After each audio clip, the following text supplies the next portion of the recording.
All right, everyone. Welcome back to another episode of the Business Blast podcast. I'm your host, Tyler Wagner. As always, today's sponsor is Authors Unite. And if you want to become a successful author, Authors Unite is the place to go. So head on over to authorsunite.com to check out a free case study that'll teach you how to do exactly that. And now let's jump into the episode.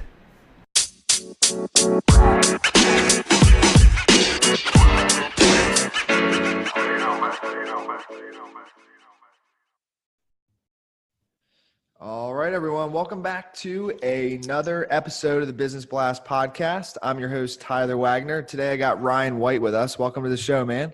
I appreciate you for having me, Tyler. I'm stoked to do it, man. Of course. Grateful to have you on. So just before we dive in, I'll give an introduction. So basically, Ryan is a seven-figure digital entrepreneur, influencer, investor, press contributor, and speaker. Ryan founded the globally recognized social media marketing company Social Revelation, which helps business and personal brands increase their digital footprint and brand awareness online. And Ryan's company manages the social media strategy for several 7 to 8 figure earners who are top performers within their industry. He has curated a personal online network around 500,000 people from all around. That's a lot. I appreciate it.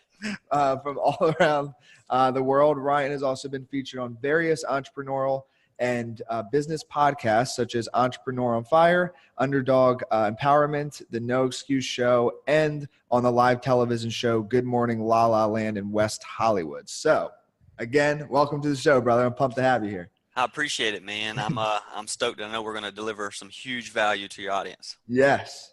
So the first question we ask on this show is, what is the best story from your life that has an underlying valuable message? For sure, man. So I think for me, and this is going to be probably news to a lot of people, but it would probably have to be the way that my fiance and I met, kind of that background story. All right. Because it's a story of persistency, baby. Yes. And I know she's going to be stoked to hear it, and she's going to be like, how do you actually tell people about how we met? But nonetheless, I mean, it all started with, I was living in small town, Warner Robins, Georgia at the time. It's a town of about 100,000 people.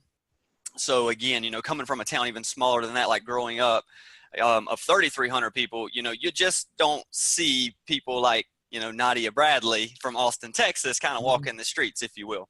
And this is a shout out to her and a compliment to her. But anyway, it was very much one of those stories where, you see someone and it's like, man, it's like that kind of love at first sight. Like, I got to know who that is kind of thing. And I know that sounds cliche, but this is legit what happened with me, because I'm like, I know this girl isn't from where I'm from. So, and I was I got to find out more. And so naturally, I connected and ended up kind of running into her at our local gym there, right, in Warner Robins. And so it was funny because I actually, the same time that she was there, her mother was there. And so I actually had a conversation with her mother, which is kind of weird, I know, before I actually got a chance to speak with her. But nonetheless, I had an access point, right? I had a point of reference that I could kind of navigate my way through.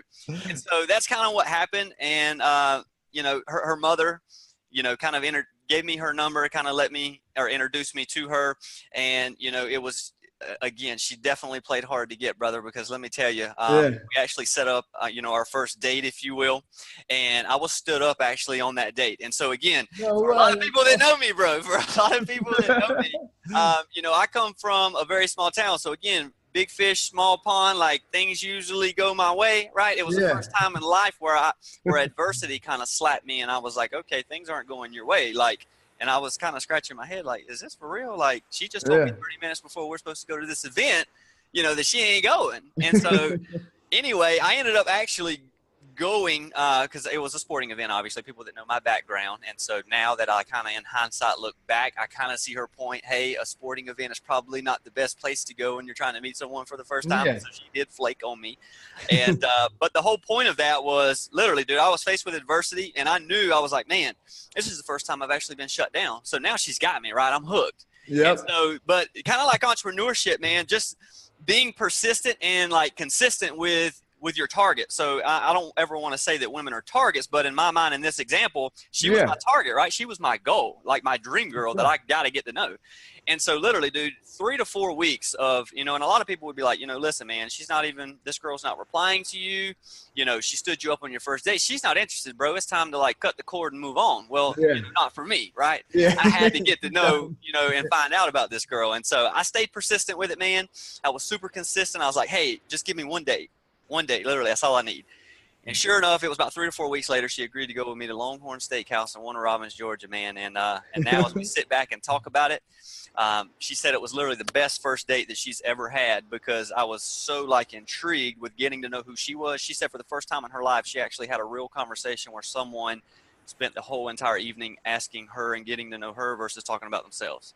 Yeah. And now, man, if I never would have like kind of pushed through that adversity and like stayed persistent with it, the same way that you have to do in entrepreneurship, because you're not always going to be riding a high, right? There's going to be lows, and if you're not consistent and persistent and relentless with trying to reach that end goal, then it's never going to work out. But unfortunately, this story does have a silver lining, and now I'm engaged to my dream girl. Yes, dude, that's awesome. And even though she did bail on the first date, I think that is a good tip. If you can somehow get a hold of the mother, so I think that is a good strategy there. Exactly, man. And very early on, man, I got her mother's blessing, which is huge. Yeah, it's very, very hard to kind of cultivate a relationship if the mom doesn't like you. So for sure, man. That's awesome. So the next one I got for you is, what is the most valuable piece of information we should know that's within your expertise or industry? So for me, it's probably kind of deals with branding.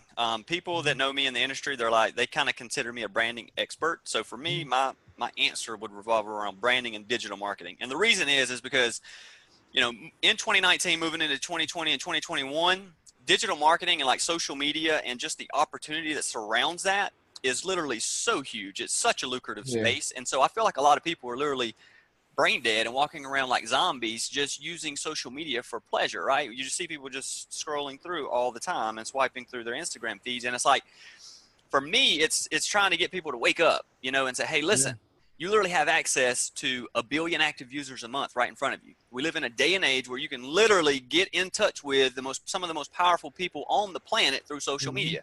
If we utilize it correctly, digital marketing and social media, you can technically get in touch with anyone in the world that you want to, the Grant Cardones of the world. You go back and I talk about like Casey Adams and people like this who have interviewed Ed Mylett, Andy Frisella, Grant Cardone. Well, how did that happen? He literally talks about how he did it through an Instagram DM.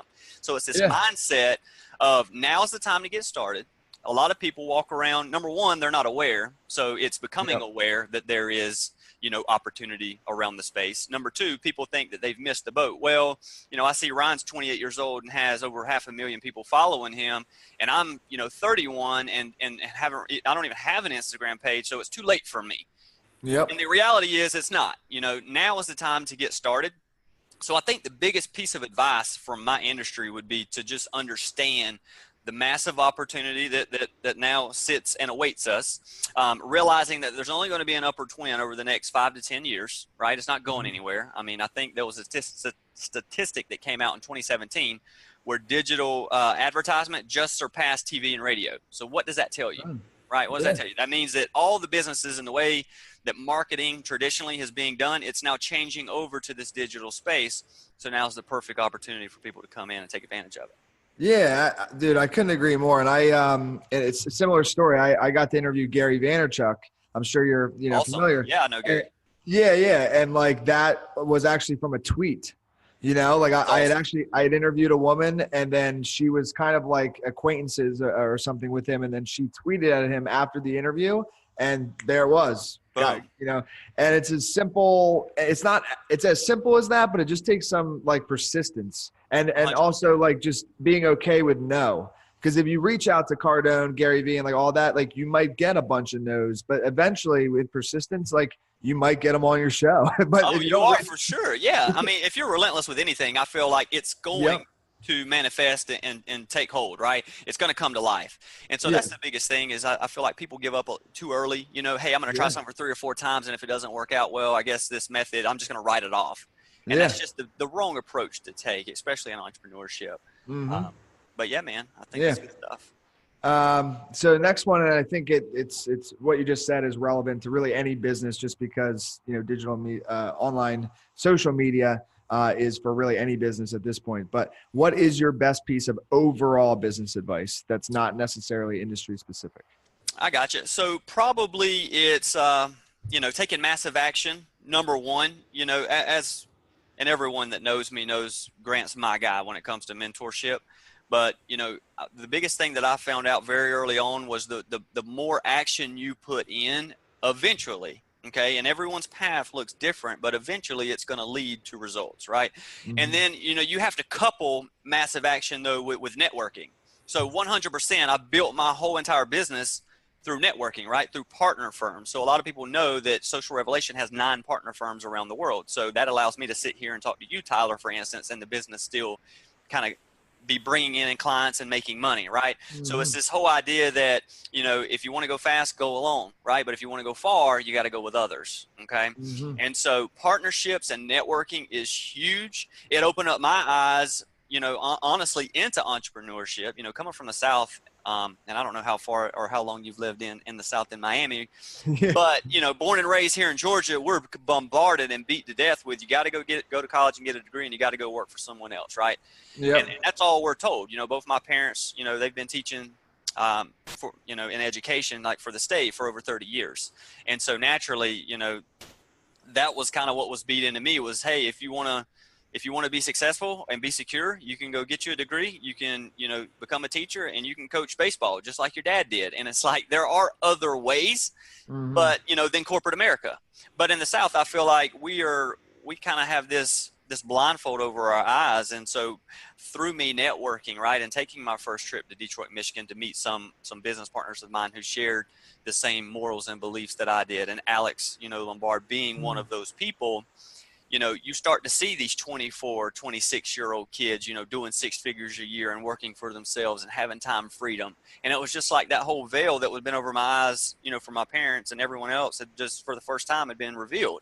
And I was like, wow. So my whole point is if I didn't take massive action, right, if I didn't agree to go get on that plane and fly to Detroit, right, if I didn't network with these individuals, I would probably be, you know, a 97%er, as I call them, you know, working a standard 9-to-5 job, getting paid and waiting for my paycheck to come in the mail. You know what I mean? Yeah. So, and then I think the last bit of advice, kind of touching on those first two, would just be, you know, networking as you meet people with your same beliefs and your core values, it develops a support system that you need in entrepreneurship, right? Entrepreneurship can be a very lonely road, as we know, you know, especially in the South. It's someone who steps out of their typical 9-to-5, who says, hey, I'm going to go start my own business over here. People, you know, anytime you take the path less traveled by, people throw shade at you, right? People are going to hate on that because they don't understand it, right? Everyone is told, and they kind of all circle and center around things that they're used to, the way that they're brought up with their beliefs and whatnot. So my point is if you don't have someone in your low moments that you can reach out to and kind of build you back up, okay, then your journey is going to plateau very, very quickly, because everyone needs that support system. And if you network the right way, it can provide that for you.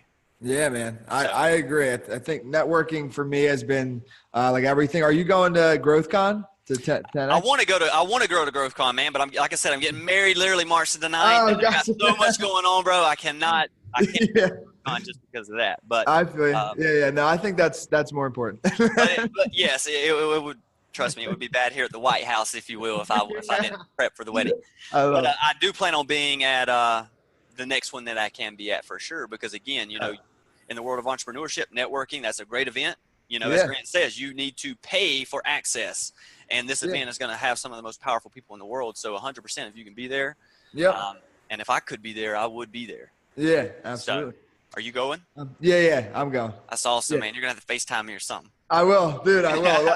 and I'm very close. You know, I'm like 15 minutes from there. Heck yeah, dude, that's so awesome. I think I'll go. Yeah, you should go for sure. So my next one for you is, if you could give your younger self one piece of advice, what would that be? Probably be get started earlier. And I think a lot of people struggle with this. is definitely the first part of that would definitely be get started earlier, because again, man, people have, you'd be surprised how many conversations I have with people and they have this great idea, this great business model on how they can solve a problem or help people, right? But it never manifests because they're so scared to kind of branch out and get started.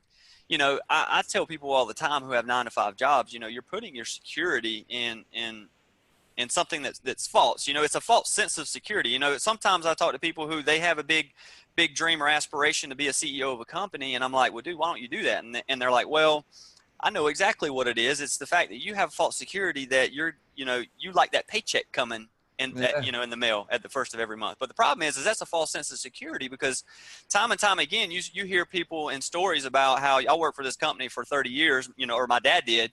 And right before retirement, guess what? There was a big merger that happened and the company laid him off and he lost everything. And so my point is you're putting your faith, your livelihood, your family, you're putting all those hopes and that security in someone else, another company. It's the same thing. I don't even care. Both my parents work for the state, right, in education, and even working for the state, they could be laid off next month. Now obviously they've been working for 30 years, they have tenure, so the odds of that happening is significantly lower than someone just coming out of college. But my point is, if you work for someone else, the reality is you're told what you're worth, and you could be terminated at any moments in time. Whereas for someone like me, I wake up and I go grind and I go, you know what? The future of my livelihood, my family, my kids is going to be determined based on my efforts. I can control that. You see what I'm saying? I wake up every day going, it's in my hands, not someone else's hands, my employer's hands. And so for me, a lot of people don't think that way. It's like news to them when I say it to them like that, because the number one excuse I get is, well, I like my paycheck over here. Like, I know I like the security over here. And I'm like, well, dude, that could be pulled out from underneath you at any second. Like, why not go build your own security with your own hands by waking up every day and being hungry and go get it? So for me, it would definitely be, knowing what I know now at 28 years old, dude, and you can mark this down on Tyler's podcast. He said it. I'll never work another 9-to-5 in my life, bro. Knowing what I know now, I will work for myself for the rest of my life, because I know the potential of it. I know how lucrative it is, the opportunity, and there's literally proven models, even in entrepreneurship. If you follow, A, B, and C, you will get X, Y, and Z. Same thing in entrepreneurship. You put in massive action.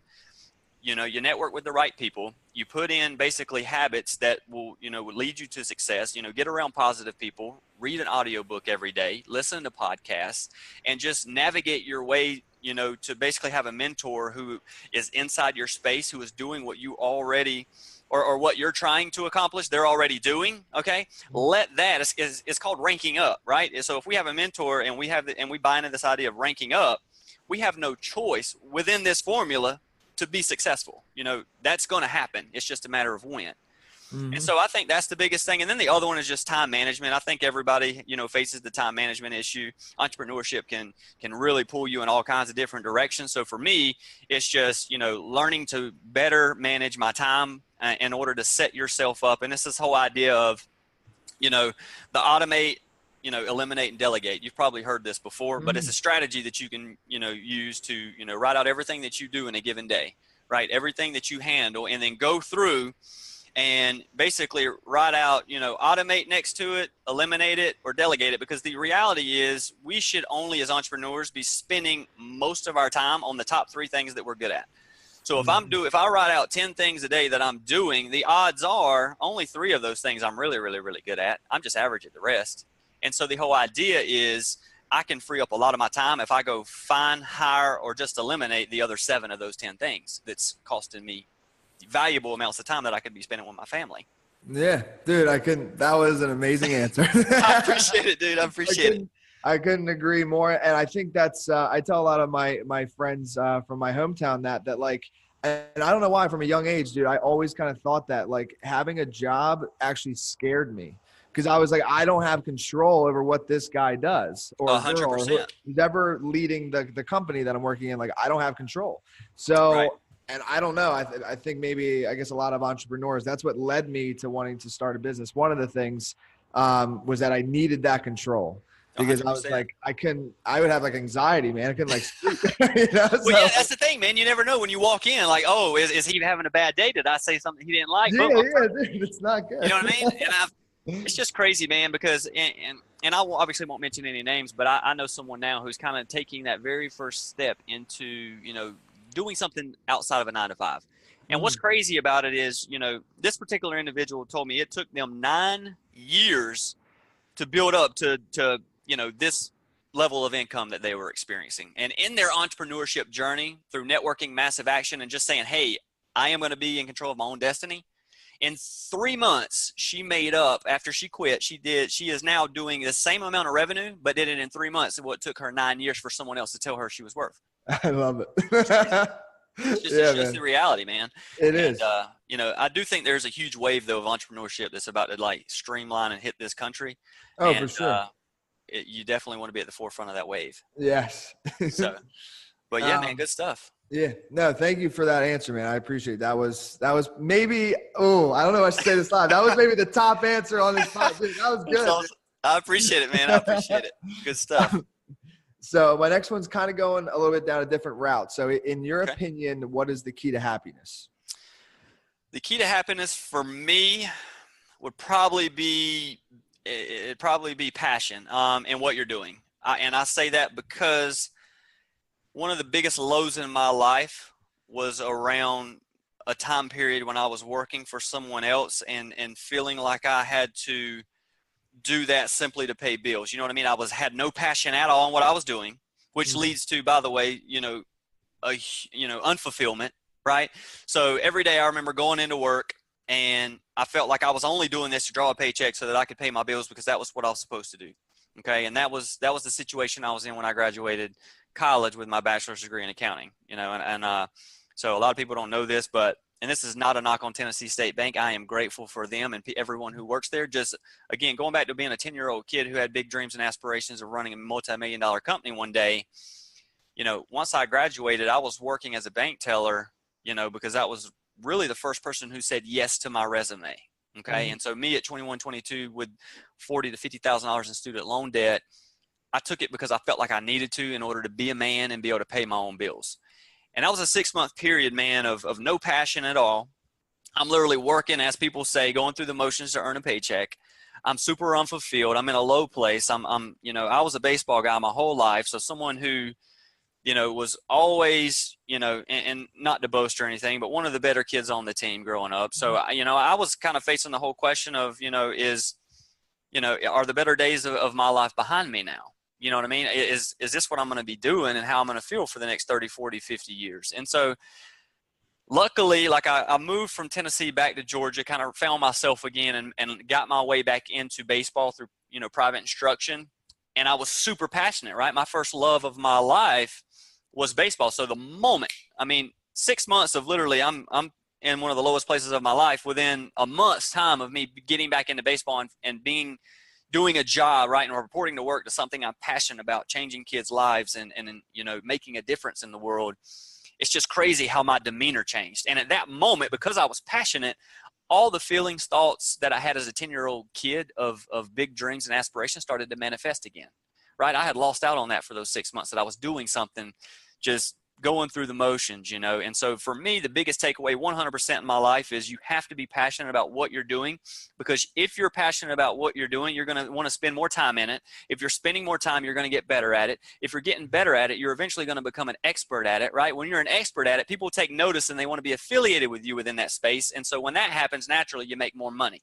So you kind of see the process of how it works, but it all starts with passion, man. If you're not passionate about what you're doing, and this is not a knock on people that work for Cutco, but if you're selling knives door to door working for Cutco, the odds are you're not moving a lot of product because you are not passionate about selling those knives, right? And so the whole idea is, how are you going to go make $1 million if you're not passionate about the product? As Grant says, you have to be convicted about your product if you want to move sales. And I feel like that's why, I have such a big success when I go out and I sell Social Revelation stuff. The reason is because I've used it on my own channels and I've seen it work and I've seen it change people's lives. And I've gotten the testimonies that I'm super convicted, even as a personal testimony myself. So when I talk to Tyler about it, you pick up on those vibes, right? And you're like, man, this dude, I don't know what he's drinking, but I want some of it, right? Yeah. And so that's the whole idea. Like, because truth be told, bro, if you asked me right now, or even 18 months ago when I started this company, hey man, are you a salesman? The answer to that question would be, heck no, I'm not a salesman. I've never sold anything in my life. But it's funny because now my fiance goes, Ryan, did you realize every person you talk to, you close the deal? Every one of them. And it's just crazy because I don't really pay attention to stuff like that. I see Tyler has a problem. I can provide a solution to the problem, and I know it works, and I'm passionate about it. So Tyler buys in.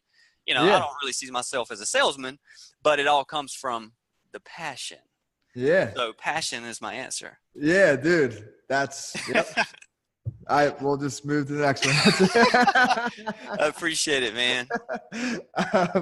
So the next one I got for you is, what is the best book that you've read, and what's the number one thing you learned from that? For sure. So again, 10X by Grant Cardone would be the biggest one. Mm-hmm. And I want to say something here. I know you're like, man, Grant Cardone. So I have a little, and I'll just kind of throw this in as a gold nugget for your audience. But the biggest thing is, like, you can have Dave Ramsey over here and you can have Grant Cardone over here, right? So they're on polar opposites. It doesn't matter who you choose to follow, but you have to choose and say that that's your guy and stick with that guy. Because what happens is, if you don't do that, Dave Ramsey says something, Grant says something, they're complete 180. Who do you go with? You know what I'm saying? So to avoid that problem, you have to pick a guy and you have to stick with that guy. So my guy is Grant Cardone. Okay, so pretty much any reference that you hear is probably going to come from Grant. But if you haven't read 10X, by Grant Cardone, and listen to the audiobook in your entrepreneurship, guaranteed you're missing out on 30 to 40% of sales. Okay. Mm-hmm. It's just the whole idea of, going back to the whole formula of success. The more time and energy you're putting into something, okay, is going to lead on the backside in terms of results. And so 10X is 100% changed my life. It was the first audiobook I'd ever read in terms of entrepreneurship. My fiance's best friend, actually, shout out to Casey if she's listening to this. She actually sent it over to me and was like, hey, I kind of know how you are. This is something we've been reading. My husband and I really think it would resonate with you. Check it out. And sure enough, I checked it out. Boom, first book, I'm hooked. This is my guy. And it just opened my eyes, to Pandora's box and entrepreneurship. And, I couldn't be more grateful. Yeah, man, I think that's really good advice, that to focus in, because there's so much content out there now. 100%. I mean, you do. And like for me, my guy is pretty much Gary. Like that's who I follow. And I love Grant, but I follow Gary like more so. Exactly. And you just do, because there's just so much stuff. So I think that's when there's so much opportunity, then it can like slow people down almost, because they're not focused. So exactly. You gotta focus in on one person. And if you do that, and that's huge, because, and I think I've mentioned this before, but in a world where we're advertised to from all over, right? And there's so much trying to fight for our attention, right? Especially in social media and digital marketing, and everywhere you go, you see an ad. Especially for millennials, we can get overextended very quickly if we allow ourselves to. Hey, I'm going to start a podcast. Hey, I'm going to go over here and start a social media marketing company. Well, I think I want to step into drop shipping. And it's like, we have all these different things that we're doing, and we become average in all of them because we're overextended. So I heard something that I think would really resonate with the audience, and because it's resonated with me. And it's this whole idea of, we try as millennials to get 1,000 miles wide, right? And that only allows us to go an inch deep, when we need to be focusing on only getting an inch wide and figuring out how we can go 1,000 miles deep in one specific area, because that makes us an expert in that area. And naturally, we're going to rise to the top and catapult to the top once we become an expert in that one area. Yep. We'll move to the next one. There we go, baby. And then what's your favorite quote and why? So my favorite quote is probably, don't expect the change unless you make one. And I say that because, especially, with people that have known me from the very beginning, they're always reaching out to me going, hey man, I want to be a multimillionaire, or I want to make 6 figures a year. And it's all this talk, it's all this talk, and it's never backed by any action, because I say this all the time. People have the idea and they think they want to make a lot of money, when in reality, they're not willing to do what it takes every day to make a lot of money. Because naturally, as you make more money, you have more responsibility, and more responsibility typically requires more of your time. So I tell people all the time, I'm like, you think you want to make money, but you really, really don't, because I can tell by your work ethic. And it's just this whole idea of people who say, man, I'm going to lose 30 pounds. Okay. Well, don't talk about how you want to lose 30 pounds. There's a proven success formula. Again, going back, everything has a success formula. If you literally stop, eating this way and change your eating habits, you can lose 30 pounds. But what do you hear? Oh, it's so hard. I can never do it. I don't understand how these people on Weight Watchers lose 167 pounds. It's crazy. Well, I tell you, you can't expect to change if you don't make one. You can't say that you're going to lose 30 pounds, but yet you don't want to give up pizza. I mean, what are we doing here? And so the same thing goes with making money, man. I just hear people all the time. They reach out to me, hey, how can I make 6 or 7 figures a year, bro? And I'm like, well, based upon your habits and what you're doing every single day, you can't sit on the couch and smoke pot every day and think you're gonna make 6, 7 figures. That's the reality, right? Yeah. You can't clock in at 10 o'clock, in the morning and clock out at 5 p.m. and that's the end of your workday and you think you're gonna make 6, 7 figures. It just don't happen that way. And so that's probably my biggest quote. I think that's big, dude, because I think a lot of people have like an illusion that like all these millionaires are just like on the beach doing nothing, like they've made it. And it's like, and I guess some people, you can create a business where there's freedom, right? I think overall that is part of the goal, but most millionaires that I know, like they are working a lot, like more, 100%, dude. More than the employee, and I think it's more about how the millionaires online present themselves. Yeah. Because here's the reality, bro. This is you'll like this story.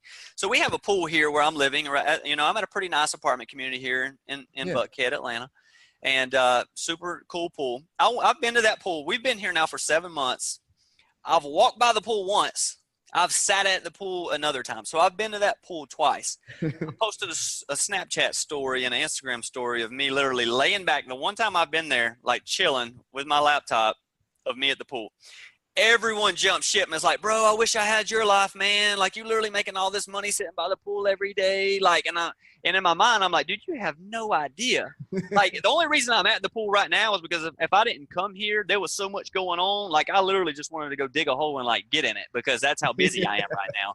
And so I just needed 30 minutes. And what they don't realize is I only spent 30 minutes, just long enough to get that. But I feel like a lot of, like, big-time millionaires, like, if they take one trip a year, they make sure they document the heck out of that one trip, right? And they put it on social media and everybody, and they present it as if, hey, this is what I'm doing every day. And it's just funny because probably the richest man that I personally know in my network, again, he literally has told me that, he has 2 daughters who are playing like college sports. And I think he told me that, now, of course, he gave them a life that, they obviously cherish and like they never went without. But he told me, like, his son was in, playing college baseball, and I think he'd made, 2 games in his whole career. Why do you think he only made 2 games in his whole career? And I'm not saying that's how every millionaire should be. Now, again, you got to understand, this is one of the wealthiest people I know. The guy's probably pushing worth $1 billion. So that's a big difference between the average millionaire and $1 billion. So, but my point is that's just ingrained in him. And he tells me, the guy's probably over 50 years old. And I sent him a text last time we spoke, and I'm like, dude, isn't it time for you to retire? And he said, I will never retire. This is in my blood. This is what I do. Yeah. And so the whole point is, people, they think, well, if I can become, go make 7 figures, well, I'm not going to have to work another day in my life. And the reality is, dude, you're just scared of work. So you're never going to be wealthy, and you can't be scared of work in entrepreneurship. Like, you got to be a go-getter. Absolutely. And the key is, going back to one of your answers with passion, is that you got to like love what you do. And that's the thing too. Like, I live down in South Beach. So a lot of my friends think I go to the beach every day. I'm partying all the time. And dude, I'm working. I'm doing podcasts, man. That's awesome, bro. That's awesome. And you have to, and I know you have been, because that's the only way you can get over 1,000 episodes. Yeah, absolutely. But and it was funny because I think John Lee Dumas said this on a podcast I was listening to of his when he was actually being interviewed. But he was like, "Man, how did you create such financial wealth within podcasting for yourself?" He goes, "Well, because back when podcasting first got like going in 2012." These people might have been putting out a podcast a week or a podcast a month. He goes, I was podcasting every day. He said, 365, baby, I was doing a podcast. And so he goes, naturally, when you do that in a space that's relatively new, you're catapulted to the top. And now he's sitting there making, $100,000, $200,000 a month off his podcast. And shout out to John Lee for that, Absolutely. Awesome dude, very humble, awesome dude. But, and kind of touching on that just for like a final point, I got a DM the other day. I won't say any names in case, he's listening in, but he hits me up and he's like, hey man, I'm thinking of coming to Buckhead here soon. When we going to party or something like that? This is a guy I graduated high school with, right? So it's been 10 years. And I'm like, hey man, listen, if you want to stop in Buckhead, that's fine and all. We can definitely catch up, but your boy don't party anymore. Like, I'm too busy running a 7-figure company. You know what I'm saying? You know how many times I've been out in Buckhead since I've lived here in 7 months? Goose egg. 0 times that I've been out and hit the strip, and you would think, man, 28 years old, pocket full of cash, he's got to be just killing it. No, I'm working. Yeah. Absolutely. Absolutely, dude. And it affects, I'm the same way as you because it affects your next day. That's what I got to point to, where I cut 100%. all that stuff like out of my life because it ruined the next day. And I'm like, dude, this is and you like, can't afford it. Yeah. You can't afford to lose the next day. Exactly. Imagine you doing an episode, and you're sitting there and you're just like, oh my goodness. You know what I mean? And then you got this influential guy going, what is this? Cause you're the host of the show, right? You're the personality. You got to make sure things are moving, baby. So if you're out till 4:00 in the morning, it's going to definitely show up in your next interview. For sure. So, but yeah, man. Well, dude, thank you so much for coming on. The last one I got for you is, where can our audience best find you online? Yeah, so I have a website. It's just www.officialryanwhite.com. And then, of course, you can connect with me on Instagram. My @ is just @RyanWhite. So RyanWhite. Perfect. So thank you again, man. Really dude, I enjoyed it, man. I appreciate you having me, and I look forward to doing more things with you in the future. The podcast you just heard was made using Anchor. Ever thought about making your own podcast? Anchor makes it really easy for anyone to get started. It's a one-stop shop for recording, hosting, and distributing podcasts. Best of all, it's 100% free. Sign up now at anchor.fm/new. That's anchor.fm/new to get started.